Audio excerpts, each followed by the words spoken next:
안녕하세요. 미라클맘입니다. 오늘은 초등 2학년 남학생의 부모님께서 주신 영어 교육 고민을 여러분들과 나눠보려고 합니다.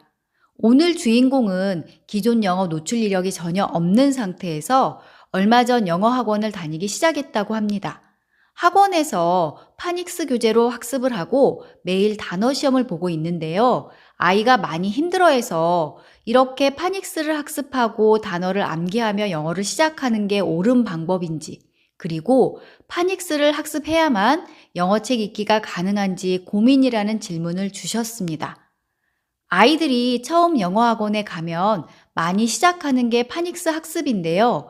파닉스를 알아야만 영어책 읽기가 가능하고 처음 시작하는 영어는 파닉스부터 시작하는 게 맞는 걸까요? 오늘은 이 부분에 대해서 여러분들께 자세히 말씀드려 보도록 하겠습니다.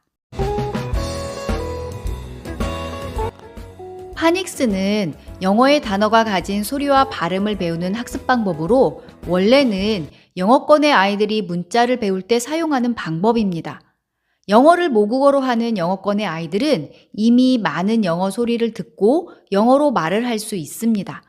그런 아이들이 문자를 학습할 시기가 되어 이미 듣고 말하며 알고 있는 단어를 문자 읽기와 결합할 때 어떤 규칙을 가지고 있는지를 학습하는 것입니다.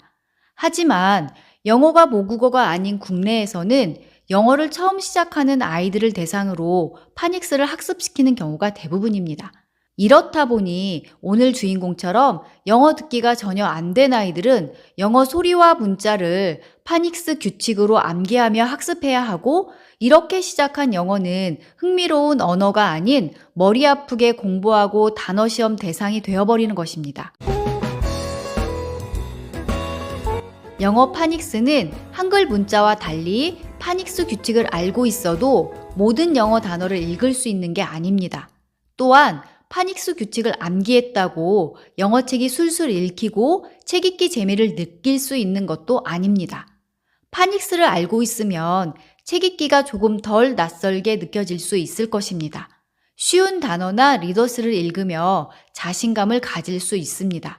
하지만 파닉스는 결국 영어책 읽기를 위한 것이고, 아이들의 영어책 읽기가 성공하려면 아이 스스로 책 읽기 재미를 느낄 수 있어야 합니다. 영어 소리에 대한 충분한 인풋 없이 파닉스 규칙 암기만으로 읽는 책 읽기는 책의 내용을 파악하고 생각하며 재미있는 책 읽기가 되기 어렵습니다. 따라서 효율적인 파닉스 학습은 영어책 읽기와 함께 이루어질 때 가능합니다. 특히 집중 듣기는 영어 소리를 듣고 문자를 짚어가며 책을 읽기 때문에 집중 듣기를 통해서 아이 스스로 파닉스 규칙을 깨닫는 경우도 많습니다. 소리를 듣고 직접 문자를 보며 깨닫는 파닉스 규칙과 문자의 규칙을 암기해서 알게 되는 파닉스 규칙은 차이가 클 수밖에 없습니다. 영어를 처음 시작하는 아이들에게 흘려듣기와 집중듣기를 우선 추천하면 파닉스도 모르는데 집중듣기가 가능할까요? 라는 질문을 하는 분들이 많습니다.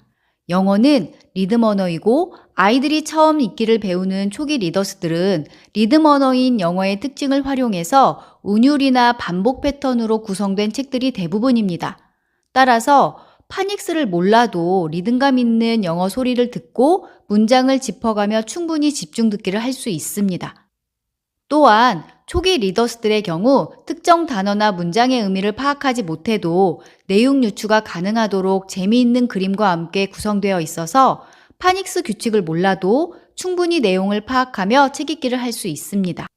영어책 읽기에서 중요한 것은 파닉스 규칙을 알아서 아이가 모든 단어를 인지한 상태에서 책 읽기를 하는 것이 아닙니다.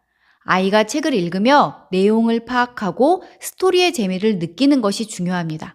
또한 집중 듣기를 통해서 영어 소리를 듣고 영어라는 언어의 리듬감을 습득하는 것 역시 아주 중요합니다.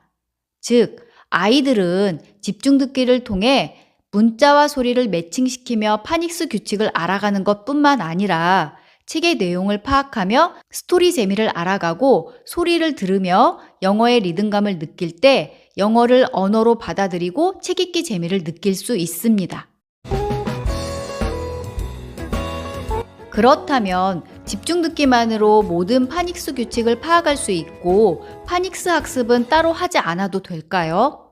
이 부분에 대해서는 전문가들마다 조금씩 다른 의견을 보이고 있습니다. 집중 듣기만으로 충분하니 파닉스 학습이 필요 없다는 의견도 있고 그럼에도 파닉스는 학습해야 한다는 분들도 있습니다. 저는 아이들의 성향에 따라서 이 부분을 적절하게 활용하는 게 좋겠다는 생각입니다. 그동안 아이들의 책 읽기를 지켜보니 파닉스 학습 없이 꾸준한 집중 듣기와 흘려듣기만으로도 충분히 책 읽기를 즐겁게 하는 아이들도 있었습니다.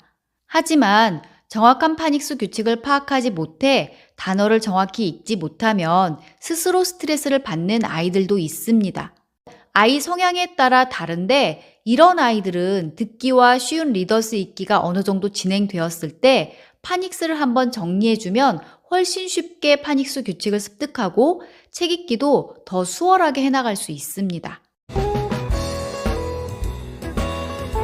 파닉스 규칙을 알면 좀 더 쉽게 영어 단어와 문장을 읽을 수 있습니다. 하지만 파닉스는 책 읽기를 위한 보조 과정으로 생각하는 게 좋습니다. 영어를 습득할 때 가장 우선순위는 파닉스가 아닌 듣기가 되어야 하며 파닉스는 규칙 암기를 위한 학습이 아닌 책 읽기와 함께 진행될 때 훨씬 효율적입니다. 아직 듣기 읽기 인풋이 전혀 없이 영어를 처음 시작하는 아이라면 파닉스보다 흘려듣기와 집중 듣기를 먼저 시작해 보세요. 영어가 익숙해지거나 쉬운 리더스 읽기에 어느 정도 자신감이 생겼을 때 아이 성향에 따라 파닉스 규칙을 확실히 짚어줘야 할 필요가 있어 보인다면 파닉스를 한번 정리해 주는 게 좋습니다. 이때도 너무 두꺼운 책으로 오랫동안 파닉스만 학습하기보다는 책 읽기 진행을 주요 진행으로 하고 파닉스를 병행 진행하는 게 좋습니다.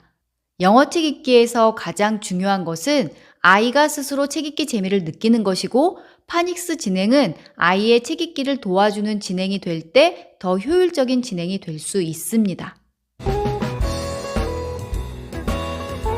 오늘 주인공은 학원에서 매일 파닉스를 배우고 파닉스 규칙을 활용한 단어 시험 때문에 스트레스를 많이 받고 있다고 했는데요. 파닉스 학습을 하면서 단어 외우기를 하고 그런 진행이 아이의 영어 자존감을 떨어뜨린다면 아이가 스스로 책 읽기 재미를 알아가는데 어려움이 있을 것입니다. 초등학교 2학년이라면 아직 영어 습득 장치가 열려있고 영어 습득을 위한 아주 좋은 시기입니다. 파닉스와 단어 암기보다 쉬운 영상물 흘려듣기와 사이트워드 리더스나 쉬운 리더스 집중 듣기로 읽기를 먼저 시작해보길 추천드립니다. 꾸준한 진행으로 아이가 영어에 대한 거부감이 없어지고 쉬운 리더스 집중 듣기로 책 읽기에 자신감이 생기면 그때 파닉스를 정리하고 짚어줘야 할지 고민해보고 진행하는 게 좋습니다. 오늘 영상도 아이들의 영어책 읽기에 도움이 되길 바라며 구독과 좋아요 부탁드리겠습니다. 감사합니다.